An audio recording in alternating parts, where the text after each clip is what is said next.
পানিতে চড়তে মনে করেন ভাঙ্গিয়া দেখেন কেমন হয়ে গেছে। আমরা অনেক অভিযোগ জানাইছি সরকারের কাছে, এটি আবেদন আমাদের যে এই ডেমান কোনো বল্টার ফালিয়া এটা মানি করে, নাহলে আমাদের বাড়ি ঘর ভাঙ্গিয়া মনে করেন যে গেতাইছে।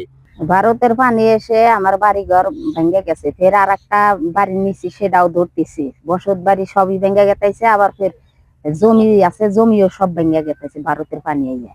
মানে যে পাহাড়ি ঢলে আমাদের বাড়ি ঘর সব ভেঙে যেতেছে, জমি সব ভেঙে যেতেছে। অনেক লোক অসহায় মানুষ আছে, তাদের বাড়ি ঘর ভেঙে যেতেছে। ওরা যে নতুন করে ফের বাড়ি করবে সে জায়গাটাও নাই। হ্যাঁ, আমাদের সরকারের কাছে এটা দাবি, আমরা যেন এখানে যে কোনো একটা ব্যবস্থা করে আমাদের বেরি বান দিক আর বস্তা দিক আর যাই কিছু দিক দিয়ে আমাদের একটা ব্যবস্থা করে দিক। জমির যতগুলো জমি আছে সময় জমি বালু উঠে আছে, জমি নষ্ট হতেছে এবং প্লাস ক্যাম্প, আমাদের বাড়ির সাথে ক্যাম্প আছে, অল্প কিছু ভাঙতে ভেঙে যাবে।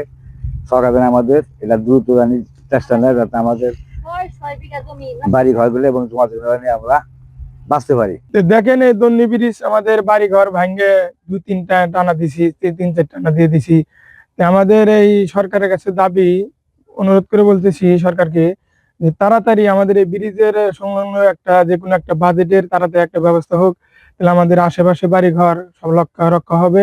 সমস্ত লোক দেখতেছে এই জায়গায় আসিয়া আপনারা দরুতি এই কাজটা ভারত থেকে এই ঢল এসে আমাদের এই জমিন বাড়ি ঘর সব ভেঙে কেটেছে। আমি সরকারের কাছে একটা আমার দাবি, এই দরুতি কামটা করে দিবে। 7-8টা গ্রাম প্লাবিত হয়ে ফসলের জমি প্রতি বছরই নষ্ট হয়ে যায়। সেই সাথে বড়াইবাড়ি বিজিবি ক্যাম্পের পশ্চিম পাশে একটা ব্রিজ আছে, ব্রিজের পশ্চিম পার একেবারে নদীতে ভেঙে গেছে। প্রায় অল্প কিছু আছে, সামান্য কিছু যদি ভেঙে যায় তাহলে যোগাযোগ বিচ্ছিন্ন হয়ে যাবে। সেক্ষেত্রে বড়াইবাড়ির সম্পূর্ণ গ্রাম রৌমারী সদর থেকে বিচ্ছিন্ন হয়ে যাবে, তাদের চলাফেরা ব্যাঘাত ঘটবে। এই দন্ডি ভাঙ্গনে প্রোটেকশন না দেয় তাহলে বড়াইবাড়ি বিজেপি কেমন ভেঙে যেতে পারে এবং ব্রিজটাও ভেঙে যেতে পারে। এর জন্য সরকারের আশু দৃষ্টি কামনা করছি, দ্রুত যাতে এই ভাঙ্গন রোধে, এই দন্ডিতে ভাঙ্গন রোধে, বাড়িঘর ভাঙ্গন রোধে, ব্রিজের ভাঙ্গন রোধে তারা বর্তমান সরকার ব্যবস্থা নেয়। এর জন্য আহ্বান জানাচ্ছি সরকারের প্রতি।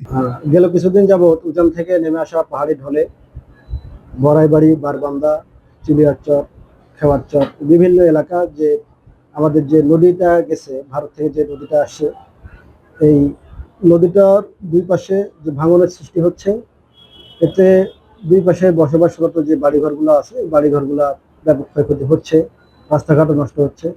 তা আমরা চেষ্টা করতেছি এটা কোনোভাবে বন্ধ করা যায় কিনা, জিও ব্যাগ অথবা বাঁশের বান্ডেল এগুলোর ব্যবস্থা করতেছি আমরা, এবং উদ্বোধন কর্তৃপক্ষকেও জানিয়েছি, পানীয় নদ বোর্ডকে জানানো হয়েছে।